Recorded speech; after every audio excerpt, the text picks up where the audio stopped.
It is right here, sir, Layla whispered. There are many such rooms along this particular hall. I believe there were dormitories once, a bit like the ones we got in Serenity Home Temple. This one is a bit larger. Perhaps for initiates. Thought you'd want us all in the same room, so I went for size. There are other rooms that were likely studies, mess halls, training rooms, and a congregation hall with a bloody altar. Though all the books have been shredded and burned in heaps, the mess hall is a mess, and the bloody altar is smashed. Good work, Ranger Layla. You have done commendably, Arga growled, earning a surprised expression from the young ranger girl. She almost said, "Thank you, sir," but choked it down. Lead the way, if you will. Lady Moira and La Fay are bringing Ranger Morel. We shall wait until she wakes up in the room you have deemed fit for us. Might as well make use of this delay and rest as well, he chafed. Layla frowned. It isn't her fault she is down, sir, she said a bit sternly. Not everyone is at ease with their past. And for some, it is harder to get over. Arga stared at her. Perhaps you think I blame your cousin for her current disposition, Ranger Layla. I do not. And I have not. I fault her only for the things that are not beyond her ability to control, but thinks they are, which, ironically, she can overcome only by giving her all, Argus said in his low, gravelly voice. I do not expect her to fix herself, not because I think she is unsalvageable, but because she has defined herself by her faults. A poor way to spend life restrained and bound by things which are clearly not her fault, nor were ever, in any way, within her control. You and her, both must see this, and understand it. You must also understand, I may not be your, nor her friend. But neither am I your enemy, and I do not take some demented pleasure in tormenting either of you. I am sure there are some rare drashans out there that like to play with their food before they eat it. I am, in essence, just not one of those demented souls. Layla pressed her lips together and didn't say anything else. The man was right, again, damn it. She led them down the corridor that took several turns and past two junctures, down a flight to broken stairs, and into a pitch-dark hallway that was, perhaps, 50 feet wide and over 200 feet in length, and there were doors, all broken down to splinters, lining each side of the great hall at every 15 or 20 feet. She passed several of the doors and came to stand next to one and pointed inside. This place. It still smells of sin, Lady Moira murmured with a frown as she and the young woman, Inshallah, brought Bremeril in and lay her on the ground. And these rooms. It was written in very old historical recollections after the First War, that Themalsar trained a whole batch of followers, acolytes, he called death priests. These rooms are where they were stationed. The amount of death and suffering his death priests caused numbered in the thousands. They were also known to have sacrificed many men and women on their altars to appeal and appease their demon masters. That's just sick, Eudorin said with a sour face.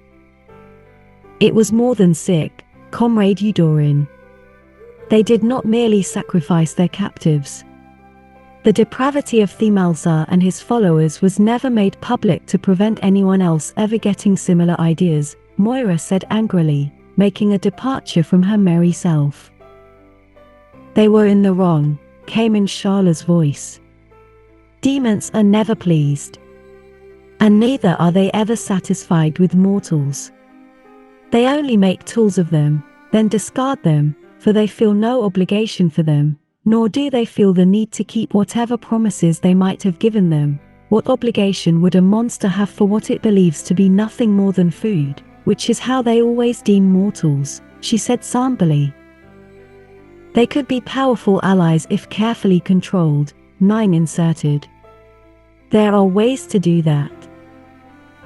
There are ways to control them, but there is no way to make allies of them, Master 9, Moira said with rigid fury, something she had never displayed before. They always promise what mortals do not have. But Inshallah is right. A promise given to food is never a promise to be kept. I do not think it is a good idea to dwell on demons, Master 9, Lady Magella said sternly. This conversation is over. Just saying, the little gnome said a bit defensively. I said, this conversation is over, the temple guardian very nearly snarled at him. All right. No need to make such a big fuss out of it, 9 mumbled. The she-dwarf glared at him. Master Eudorin, Lady Moira, perhaps you two can take Master 9, and check all the other rooms, and make sure we are the only ones here, while La Fey does whatever it is she needs to do, Arga grated to fend off the bickering coming their way. Ranger Layla, please make sure the stairs are secure also, if you will. I shall send Eudorin, Lady Moira, and Master 9 to keep you company once they finish sweeping the other rooms. Yes, sir, Layla said, but before she left, she reached over and took Inshallah's hand.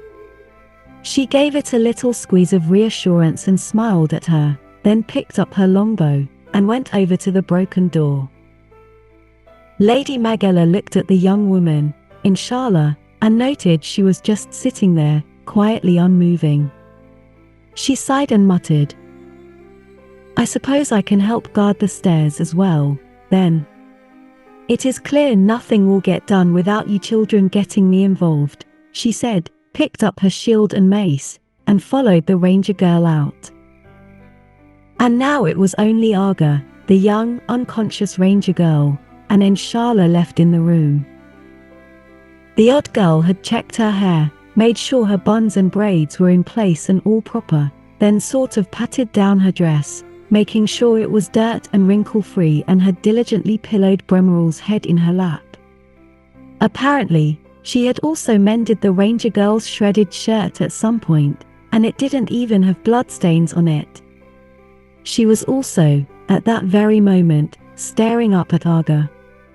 Quite boldly. Or perhaps she was simply choosing not to show any fear to him, much like one didn't show fear to dangerous predators.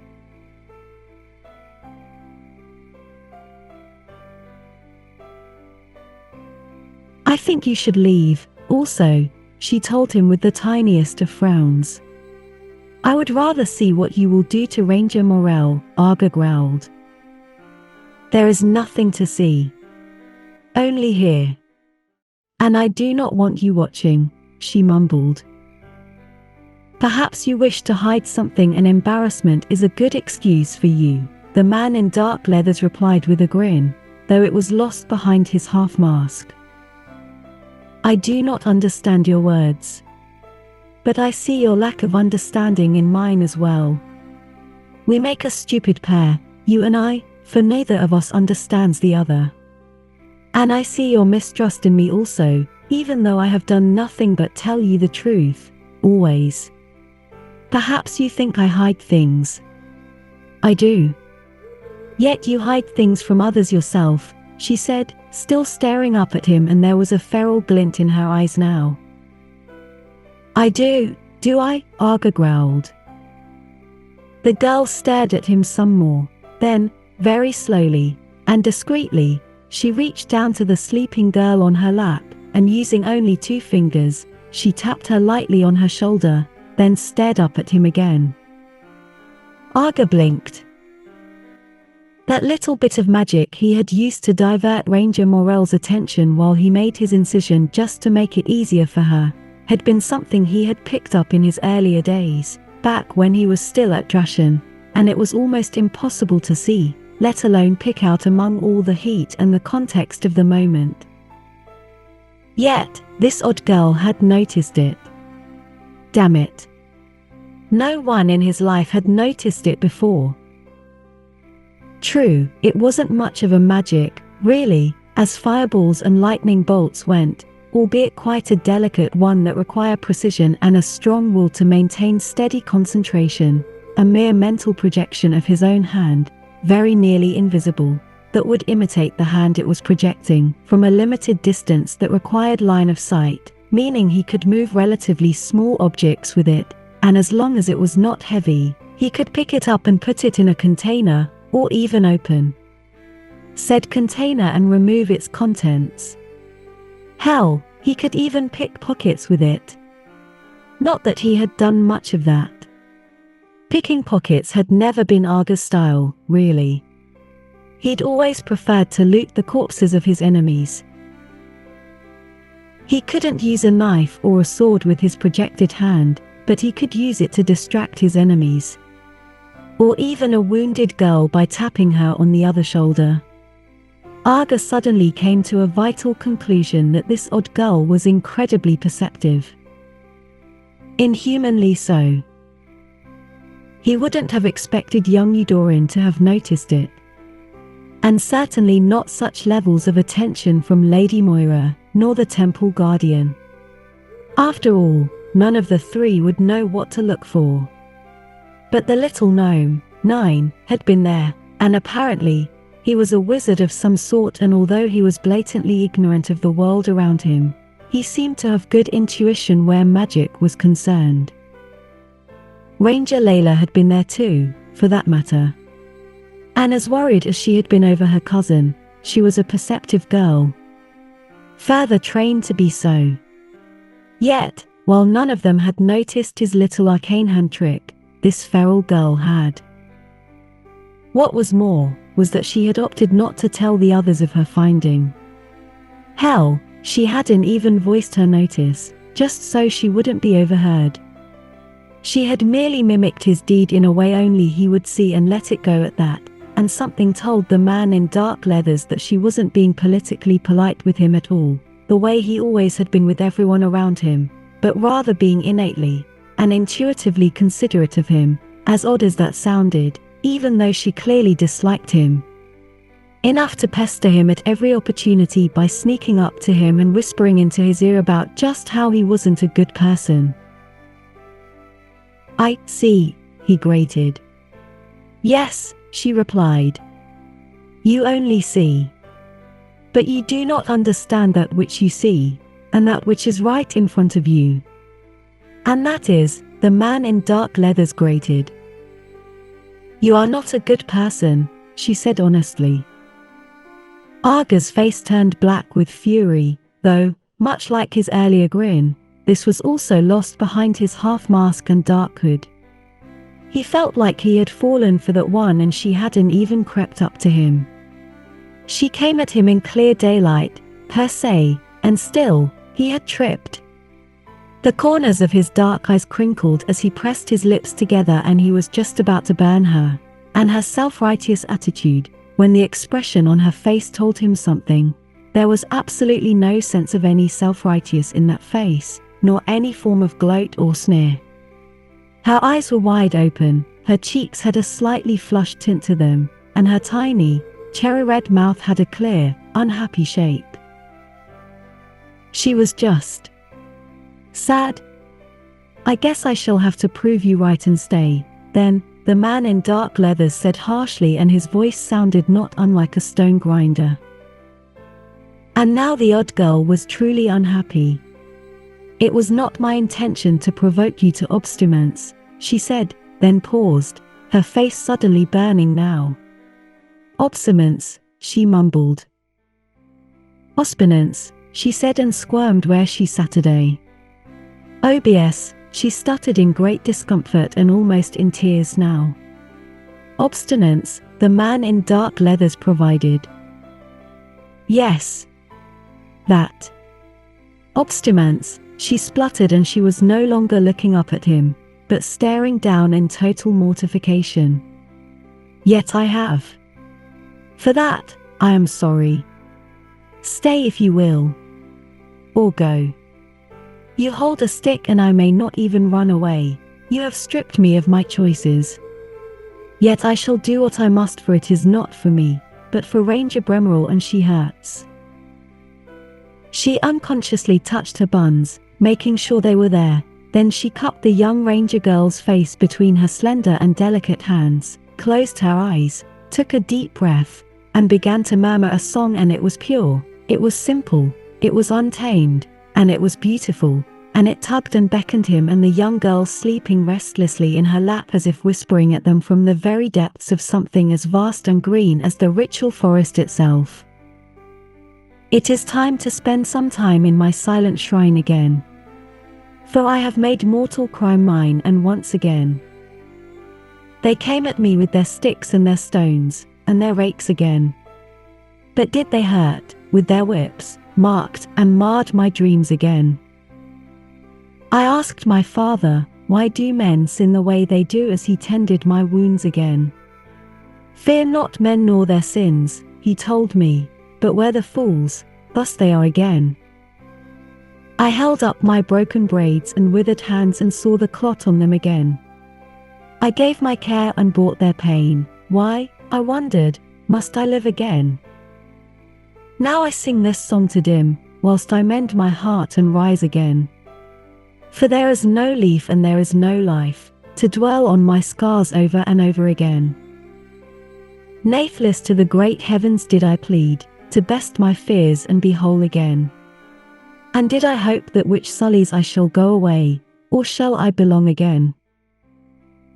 An Arga Fogstep stood where he was, quietly thunderstruck, as the song, its words, its longings, its desires, its desperations, its hopes, and its scars seeped into his very soul and ricocheted in the dark, gaping hole he'd had for a heart, as something, possibly fury, and maybe even wrath, collided in defiance against the thing that seeded itself in that very dark and very dead heart. For he'd just figured something, then and there, what it was that had bothered him about this odd, and quite off young woman.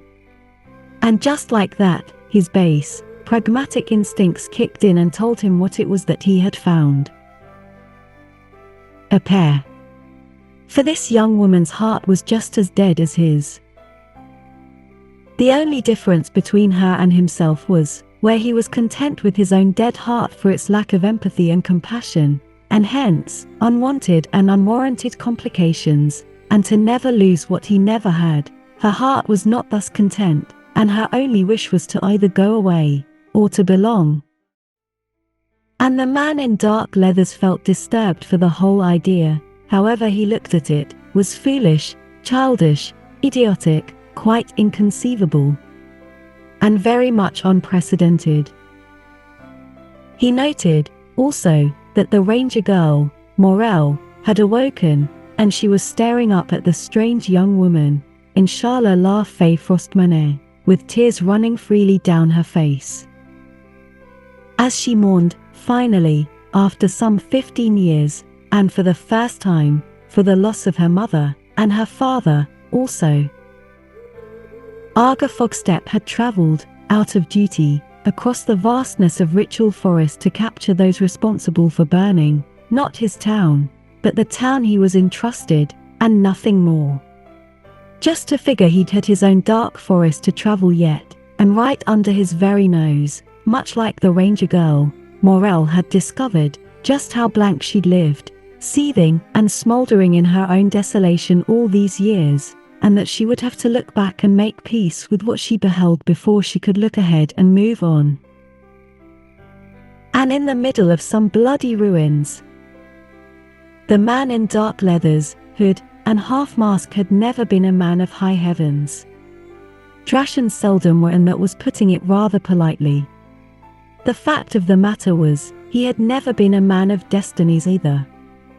But something told him he was, not quite being prodded for greatness or some higher purpose, but perhaps being told, and not so subtly, that he was being prepared for a long, long journey that would require his all, and that there would be consequences too severe to ignore should he fail. He was also being informed that his overtly and religiously pragmatic Drashan senses were going to help him, certainly, but they were not going to be enough, and that he was being given the tools, and the people he would need to get the job done.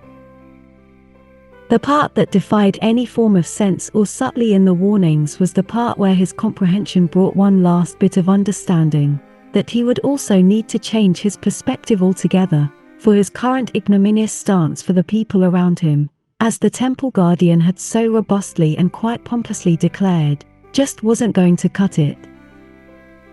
And to further add to his frustration, he would also have to prepare those around him as well. Arga Fogstep did not get any of these from the odd woman's quite personal, and likely very private hymn, but from how she delivered it, there had been a sense of cascading vastness and great, reverberating depth, and even an eager egress, as odd as that sounded, in that song. An escape from himself.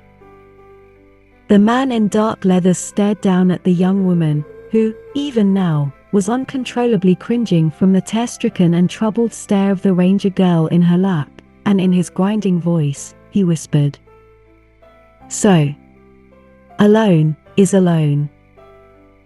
P. Arga _S face turned black with